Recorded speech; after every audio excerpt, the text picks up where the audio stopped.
যে ইউপি জনতা উল্টো করে ঝোলানো পার্টি, এও রীতিমতো সেই বিজেপির দালালি করতে সেখানে গিয়েছিল। যতই পাঠাও ইডি, জিতবে এই বাংলায় কিন্তু আবার দিদি। যে আইপ্যাক অফিসে একেবারে ইডির হানা, এই হানার পরে একেবারে দেখলাম শওকত মোল্লা তিনি একটা প্রতিবাদ সভা করে, কি বলবেন?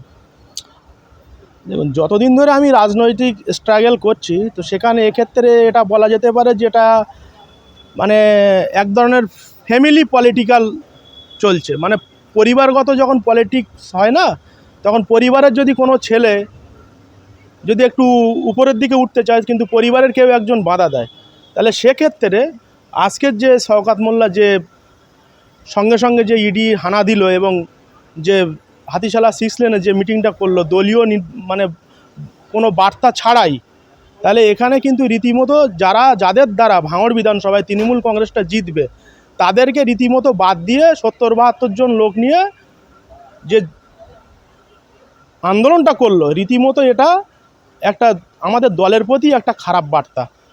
কারণ সেখানে এমন কিছু তো ঘটেনি। I-PAC all India party association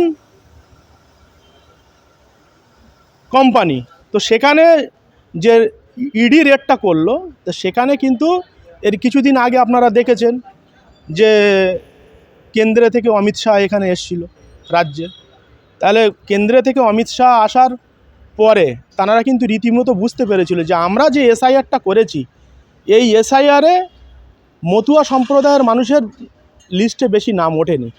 তাহলে সেই মতুয়া ভোটকে উপেক্ষা করে তাহলে বিজেপির একটা টার্গেট ছিল 2026-এ, তাহলে আমাদের অধিনায়ক অভিষেক বন্দ্যোপাধ্যায় যেখানে যেখানে প্রতিনিয়ত 2-3টে করে জনসভা করছে, লক্ষ লক্ষ লোক সেখানে জমায়েত করছে, যার জন্য আজকের বিজেপি কেন্দ্রশাসিত বিজেপি সরকার ভয় পেয়ে গেছে, যার জন্য এই ইডি পাঠালো। তাহলে যতই পাঠাও ইডি, জিতবে এই বাংলায় কিন্তু আবার দিদি। তাহলে সেখানে আজকের কি হলো, সেখানে আজকের আমাদের ভাঙড় বিধানসভাতে তৃণমূল কংগ্রেসের যে সংগঠনটা আজ থেকে 2.5 থেকে 3 মাস আগে যে জায়গায় ছিল, বা আমি যখন রাজনৈতিক জনসভাগুলো করছিলাম যে জায়গায় ছিল, রীতিমতো সেই জায়গাটা একেবারে ফিকে করে ফেলেছে। সুতরাং ভাঙড়ের মানুষ একটা যোগ্য নেতৃত্বের অপেক্ষা করছে।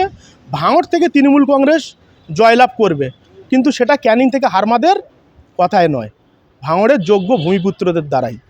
দাদা কি বলবেন, দেখছিলাম 25 থেকে 26 জনের ভাঙড়ের তৃণমূল নেতার নাম ছিল, আবার নতুন করে লিস্ট বানাচ্ছে, কি বলবেন ক্যানিং থেকে নেতা? না, এটা আমি বেশ 3 দিন আগে আমি এই সময় পেপারে দেখেছিলাম, কিন্তু এগুলো মানে বলে না সেই নিজের ঢাক নিজে পেটাচ্ছে।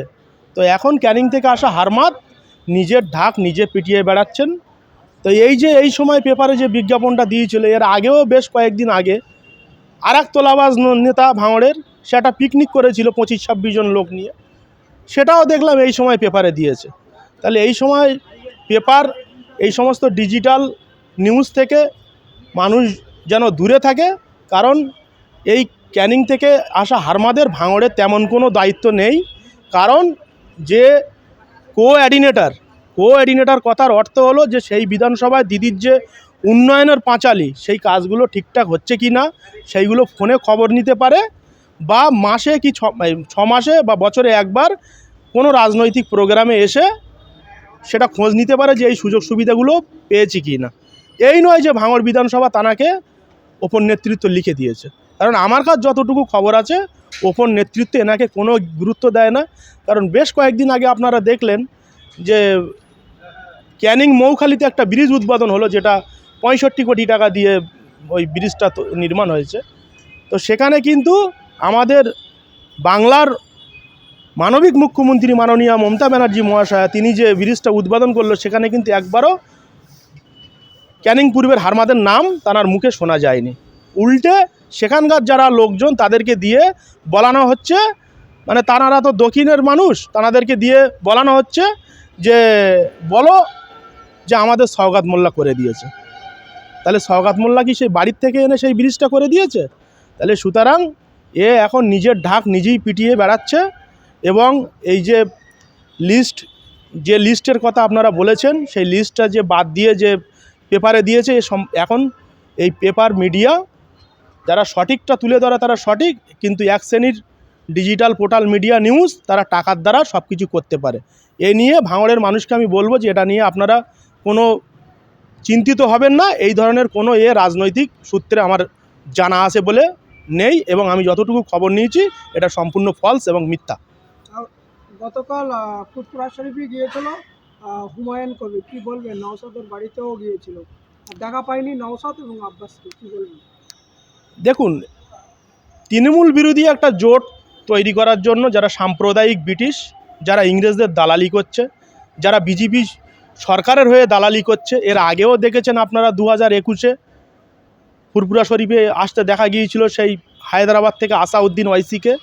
ঠিক রীতিমতো আজকের এই মসজিদ নিয়ে রাজনীতি করতে করতে যখন তানার দেখছে যে ক্রমাগত তানার রাজনৈতিক দিক ফিকে হয়ে যাচ্ছে, তো সেক্ষেত্রে কিন্তু ফুরফুরা শরীফে গিয়েছিল এবং রীতিমতো তানাকে কোনো ইজ্জত সম্মান সেই জায়গায় কেউ দেয়নি, যতটুকু আমার কাছে খবর আছে। কিন্তু কেন দেয়নি? কারণ তাদের ভাতের থালায় আবার লাথি পড়বে, কারণ এও দালাল সেও দালাল, মানে বিজেপির দালাল এই নওশাদ সিদ্দিকী, আব্বাস সিদ্দিকী। অপরদিকে দেখতে গেলে এই যে ইউপি জনতা উল্টো করে ঝোলানো পার্টি, এও রীতিমতো সেই বিজেপির দালালি করতে সেখানে গিয়েছিল। তাহলে সে বিজেপির দালালি করলে তাদের তো একটা মানে অর্থ শর্ত একটা আলাদা দিক থেকে আয় উপার্জন হবে। তাহলে সেখানে দেখছে যে আমরা ওখানে যাচ্ছিলাম মালদা, মুর্শিদাবাদ, বেলডাঙাতে, আমি নওশাদ সিদ্দিকী যাচ্ছিলাম, টুকটাক লোকজন হচ্ছিল, বেশ কিছু ভোট কেটে বিজেপিকে সুবিধা করে দিতে পারতাম। আবার কোথা থেকে এসে উড়ে এসে জুড়ে বসলো, যার জন্য তাকে কোনো সম্মান ইজ্জত দেয়নি। যেমনটা 2021-এ আসাউদ্দিন ওয়াইসির সঙ্গে করেছিল, ঠিক তেমনই।